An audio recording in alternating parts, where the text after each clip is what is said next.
The news you can count on. Mayport to Ponte Vedra Beach. The Island Times News Update begins right now. Here's Tom Patton.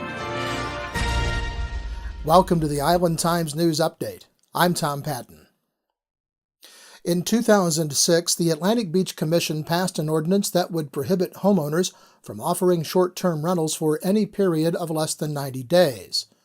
But with the growing popularity of vacation rental sites like Airbnb, more homeowners in Atlantic Beach seem to be either ignoring the ordinance or are not aware that such rentals are not allowed in Atlantic Beach.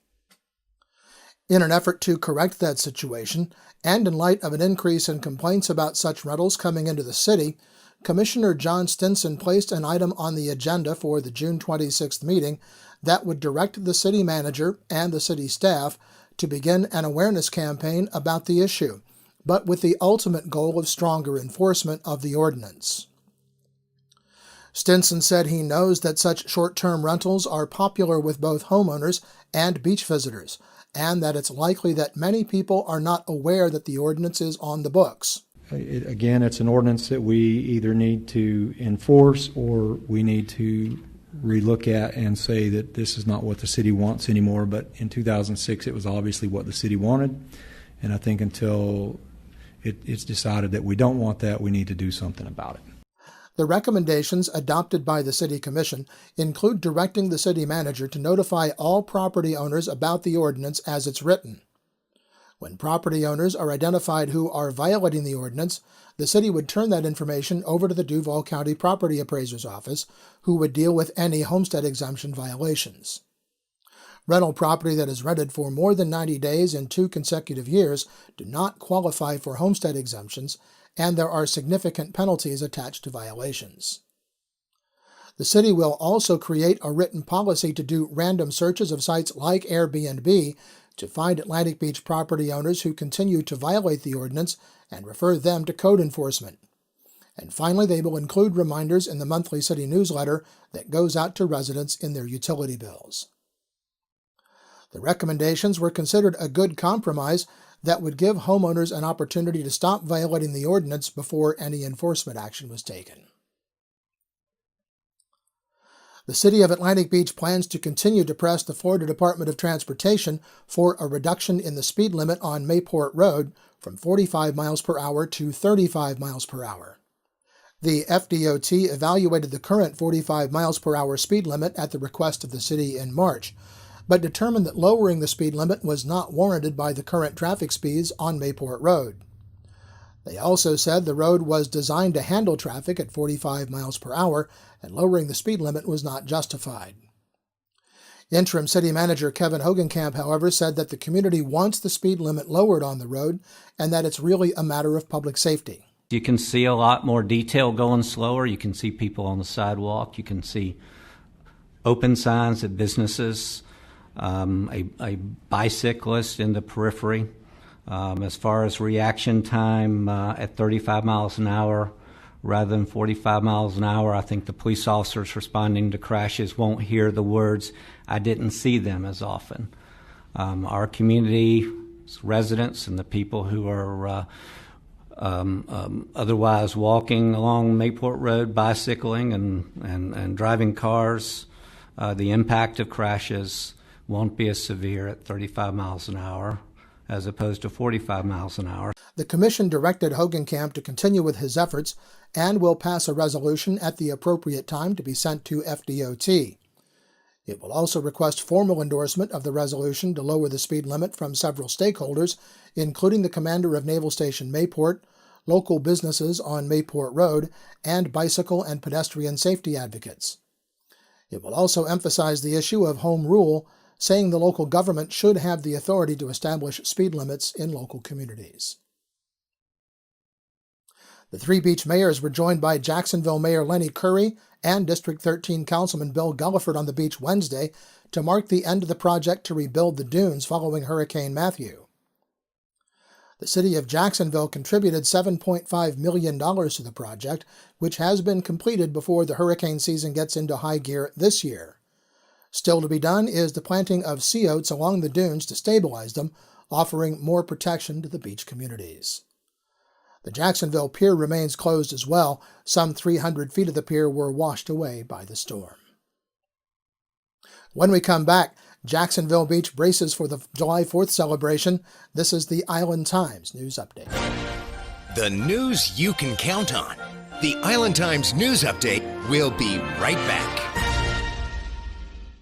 Charlie's Tropic Heating and Air Conditioning in Atlantic Beach offers a full range of residential and commercial heating and air conditioning services, from new installation to replacement and remodeling. Charlie's Tropic Heating and Air Conditioning can keep your home comfortable year-round, and they offer preventive maintenance contracts to keep your system running at peak efficiency. Charlie's Tropic Heating and Air Conditioning is an authorized Bryant dealer and will service all brands. For year-round comfort in your home or business, contact the original Charlie's Tropic Heating and Air Conditioning at 241-1788. Welcome back to the Island Times News Update. I'm Tom Patton. The Jacksonville Beach Police Department is preparing for the City of Jacksonville Beach 4th of July fireworks celebration. The department reminds residents and visitors that this is a large event and pedestrian and vehicular traffic are expected to be heavy. Certain travel routes will be limited or blocked entirely to aid the consistent flow of traffic after 5 p.m. State Route A1A will have some turning lanes blocked to aid in the northern and southern flow of traffic. Beach Boulevard will have limitations at different intersections to aid in the westerly flow of traffic. Pedestrians are encouraged to only cross at properly marked pedestrian crossings.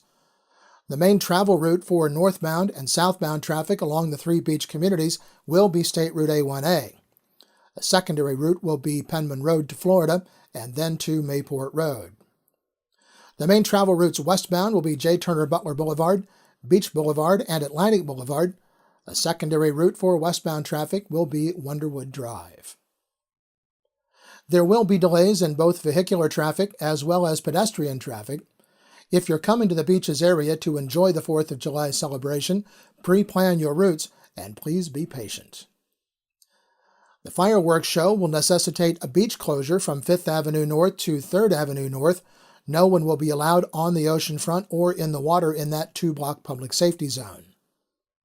Any personal fireworks that fly or explode are illegal, and they could be confiscated by police.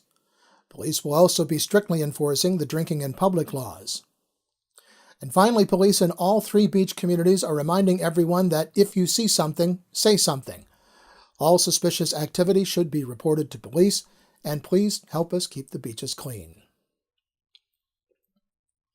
Atlantic Beach will form a commission made up of citizens and city staff charged with studying parking issues in the city.